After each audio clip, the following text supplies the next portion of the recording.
محترم سامعین، یہ دنیا اللہ رب العالمین نے ہمارے ٹھہرنے کے لیے بنائی ہے۔ یہ دنیا ہمیشہ رہنے کی جگہ نہیں ہے۔ حضرت آدم علیہ السلام سے اس دنیا کا سلسلہ شروع ہوا۔ قیامت جس دن برپا ہوگی اس دن یہ دنیا ختم ہو جائے گی۔ اس دنیا کے اندر انسانوں کے ساتھ کئی قسم کے معاملات ہوتے ہیں، کبھی کسی کے ساتھ خوشی تو کبھی کسی کے ساتھ غمی۔ ہر طرح کے حالات انسان کے اوپر گزرتے رہتے ہیں۔ اللہ رب العالمین نے اسی چیز کا اشارہ فرمایا، تلک الایام نداولها بین الناس۔ ایام جو ہے لوگوں کے درمیان گردش کرتے ہیں، یعنی لوگوں کے حالات بدلتے رہتے ہیں۔ کبھی کسی کے کیا حال ہوتے ہیں، کبھی کیا ہوتے ہیں۔ کبھی انسان کے حالات بہت بہتر ہوتے ہیں، کبھی ایسے معاملات آتے ہیں کہ انسان پستی میں چلے جاتا ہے۔ اسی لیے شریعت اسلامیہ نے خدمت خلق پر ابھارا۔ آج کے خطبہ جمعہ میں انشاءاللہ خدمت خلق کے اوپر دلائل کی روشنی میں کچھ باتیں آپ کے سامنے پیش کرنے کی کوشش کروں گا۔ خدمت خلق ہے کیا چیز؟ کہیں تو ٹرسٹ کا نام خدمت خلق رکھا جاتا ہے، تو کہیں پر خدمت خلق کے نام پر لوگ طرح طرح کی چیزیں کرتے ہیں۔ تو خدمت خلق ہے کیا چیز؟ خدمت خلق یعنی اللہ رب العالمین کے مخلوق کی خدمت کرنا۔ اللہ تعالیٰ نے ہمیں جو صلاحیت دی ہے، اللہ تعالیٰ نے ہمیں جن چیزوں سے نوازا ہے، اللہ رب العالمین نے ہمیں دوسروں کے مقابلے میں ان سے اچھا بنایا ہوا ہے۔ تو جو نادار ہے، جن کے پاس کچھ نہیں ہے، جو پریشانی کے ایام گزار رہے ہیں، پریشانی کی حالات سے دوچار ہیں، جن کو اللہ تعالیٰ نے نوازا ہے، وہ ان کی خدمت کریں۔ لیکن سوال یہ پیدا ہوتا ہے، کیا ان کی خدمت کرنے کے بعد ہم ان پر احسان کریں؟ یہ سوسڑ کرنا ہوا، یعنی کسی کی مدد کر کے احسان جتلانا ہوا۔ شریعت اسلامیہ نے اس چیز کی مثال بہت انتہائی بری چیز سے دی ہے، اور یہاں تک کہ احسان جتلانے والے کا مقام بھی بہت برا بتایا ہے۔ شریعت اسلامیہ یہ ایک ایسا واحد دین ہے جس نے خدمت خلق پر سب سے زیادہ توجہ دی۔ اللہ رب العالمین کی عبادت کے بعد سب سے زیادہ جس چیز پر ابھارا، خدمت خلق پر ابھارا۔ مخلوق کی خدمت، چاہے وہ عام انسان ہو یا ہمارا رشتہ دار ہو، چاہے بھائی ہو یا غیر ہو، چاہے ماں باپ ہو، ان کے مقابلے میں کوئی اور ہو، اسلام نے ہر ایک کی کیٹیگری بتائی کہ ہمیں ان کے ساتھ اچھا سلوک کرنا ہے، خدمت خلق کرنا ہے۔ یہاں تک کہ اسلام نے جانوروں کے ساتھ بھی اچھا سلوک پر ابھارا، ان کی خدمت پر بھی ابھارا، اور یہاں تک کہ اللہ کے نبی صلی اللہ علیہ وسلم نے فرمایا کہ ہم نے تم پر ہر چیز پر احسان کرنا واجب کر دیا۔ ان اللہ کتب الاحسان علی کل شیء، ہر چیز کے اوپر احسان کرنے کو واجب قرار دیا۔ اصولیین لکھتے ہیں جب کبھی لفظ کتب آئے تو کتبہ لفظ جو ہے واجب کا معنی دیتا ہے۔ یا ایھا الذین آمنوا کتب علیکم الصیام، جیسے روزے کے لیے کتبہ آیا ویسے ہی کتبہ لفظ آئے، یعنی تمہارے اوپر واجب کر دیا۔ علی کل شیء، کل شیء یعنی لفظ کل جب آ جائے اور اس کے بعد شیء آ جائے، مفسرین لکھتے ہیں شیء جب اللہ تعالیٰ کہتا ہے کہ اللہ کے نبی صلی اللہ علیہ وسلم شیء کہے، یعنی ہمارے دماغ میں جو چیز آ نہیں سکتی، ہماری سوچ سے اوپر ہو، یعنی جہاں تک ہماری صلاحیت پہنچ نہیں سکتی ہے، وہ ساری چیزیں، چھوٹی سی چھوٹی ادنا سی چیز، بڑی سے بڑی چیز ہر چیز پر شیء کا اطلاق ہوتا ہے. اور جب کل آ جائے، اصولیین لکھتے ہیں جب کل آ جائے یعنی وہ عام ہو جاتا ہے، سب کو شامل ہو گیا. یعنی دنیا کے اندر جتنی چیزیں ہیں ان سب چیزوں پر احسان اللہ کے نبی صلی اللہ علیہ وسلم فرمایا واجب کر دیا ہے. فَإِذَا ذَبَحْتُمْ فَأَحْسِنُوا الذَّبْحَ. ذبح ایک ٹکڑا پیش کروں گا کہ جب تمہیں جانور کو ذبح کرنے کی ضرورت پیش آئے تو اس وقت بھی ان پر ظلم مت کرو، بلکہ جب ذبح کرنے کا وقت آئے تب ان پر بھی احسان کرو. یعنی شریعت اسلامیہ نے جو طریقہ بتایا ہے اس طریقے کے مطابق ذبح کرو، اور اس میں جتنی آسانی ممکن ہو اتنی آسانی پیش کرنے کی کوشش کرو. اس کے طریقے مختلف حدیث کے اندر اللہ کے نبی صلی اللہ علیہ وسلم نے بتائے ہیں کہ کیا طریقہ اختیار کیا جائے، کیسے کیا جائے، کس انداز میں کیا جائے. اس کی طرف جانے سے شاید موضوع طویل ہو سکتا ہے، اتنی بات بتا کے آگے بڑھتا ہوں کہ اللہ کے نبی صلی اللہ علیہ وسلم نے فرمایا اس پر بھی احسان کرو. اللہ کے نبی صلی اللہ علیہ وسلم نے حدیث میں فرمایا من نفس عن المؤمن، کہ مومن کی پر جس نے آسانی کی، قربۃ من قرب الدنیا، دنیاوی مشکلات میں سے، پریشانی میں سے، کوئی مومن کسی پریشانی میں جج رہا ہو، مصیبت میں پڑا ہوا ہو، جس نے اس کی مدد فرمائی، نفس اللہ عنہ قربۃ من قرب الآخرہ، اللہ رب العالمین آخرت کی پریشانی کو اس پر آسان کر دیتا ہے. اسی کے بعد ایک لفظ حدیث کا واللہ فی عون العبد ما کان العبد فی عون اخیہ، اللہ رب العالمین بندے کی مدد میں لگا رہتا ہے اس وقت تک جب تک بندہ اپنے بھائی کی مدد میں مشغول رہتا ہے. یعنی ایک انسان حقیقی بھائی مراد نہیں، بلکہ انما المؤمنون اخوہ، سارے کے سارے مومن آپس میں بھائی بھائی ہیں. وَكُونُوا عِبَادَ اللَّهِ اخوانا، اللہ رب العالمین نے کہا اللہ کے بندو آپس میں بھائی بھائی ہو جاؤ.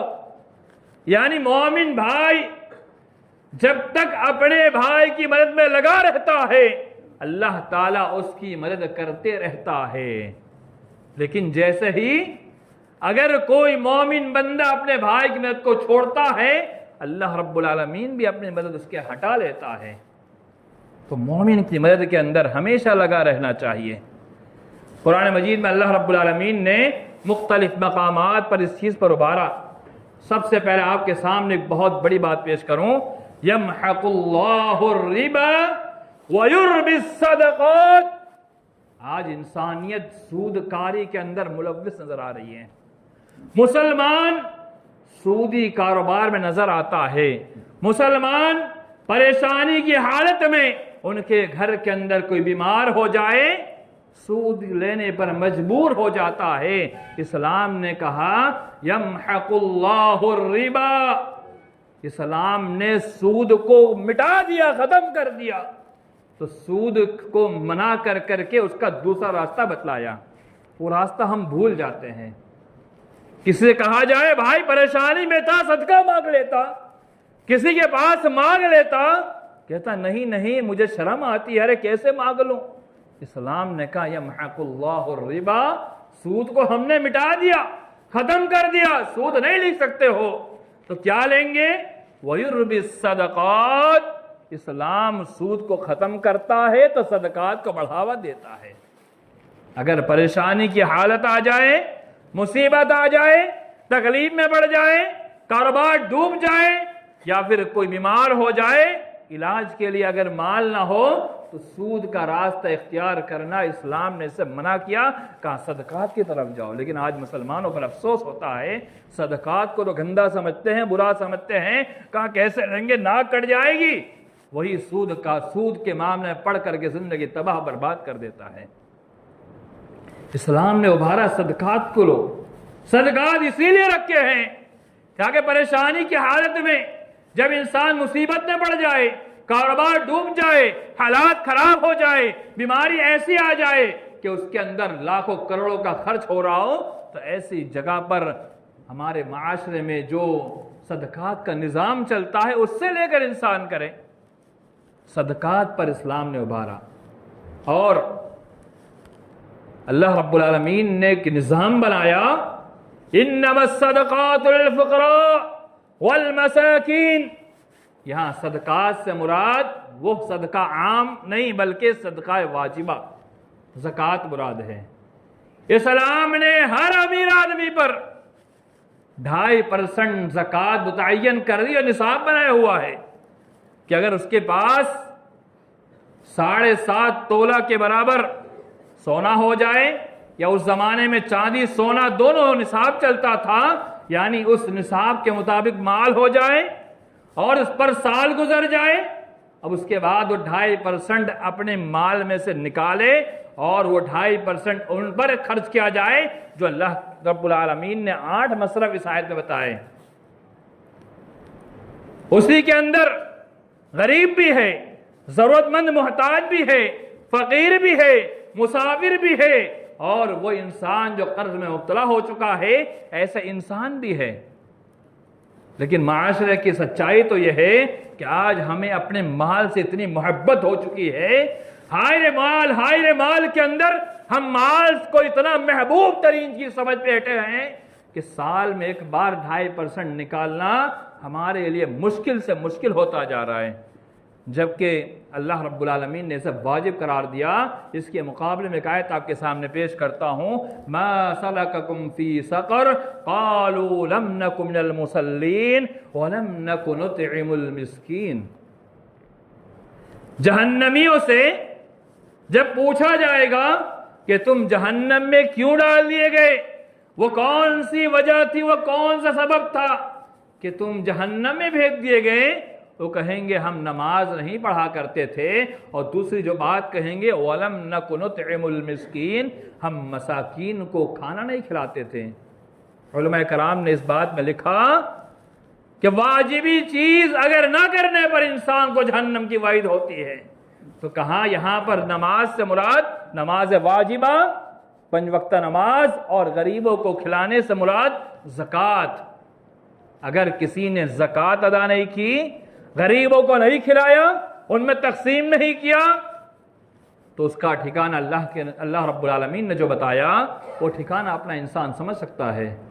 اور بھی شریعت کے اندر کئی دلائل اس بات پر ابھارتے ہیں کہ زکوٰۃ نہ دینے والے کو اس کا مال ڈسے گا، اسدحے کی صورت میں آئے گا، اسے ڈسے گا یا اس کے مال کے ذریعے اسے داغا جائے گا۔ تو شریعت اسلامیہ نے تو خرچ کرنے پر ابھارا، اور پورے مال میں سے زیادہ نہیں، صرف 2.5% نکالنے کے لیے کہا، اسے غریبوں پر خرچ کیا جائے۔ اسلام کی بہترین تعلیم کہ جب انسان قرض میں مبتلا ہو جائے، پریشانی میں پڑ جائے، آفت آ جائے، کاروبار ڈوب جائے، یا ایسی حالات آ جائے کہ انسان کو دوبارہ اٹھنا ہو، اٹھنے کے لیے اسے کسی سے سود لینا پڑے، تو ایسی صورت میں سود کی طرف نہ جائے، بلکہ اگر اپنے معاشرے کے اندر جو اللہ کے راستے میں خرچ کرنے والے لوگ ہیں، آپ کچھ % زکوٰۃ ان سے لے لیں۔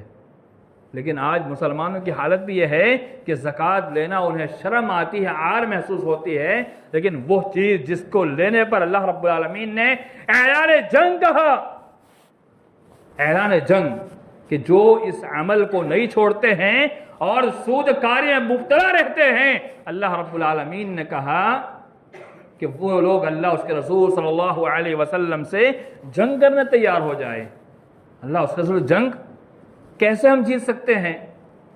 اللہ تعالیٰ سے جنگ ہم کیسے جیت پائیں گے؟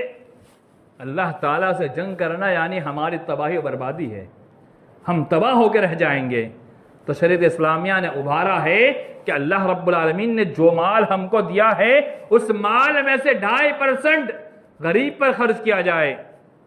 ہاں، اب سوال یہ پیدا ہوتا ہے، ہمارے معاشرے میں زیادہ تر لوگ صرف رمضان میں زکوٰۃ نکالتے ہیں، تو سال بھر کیا کریں؟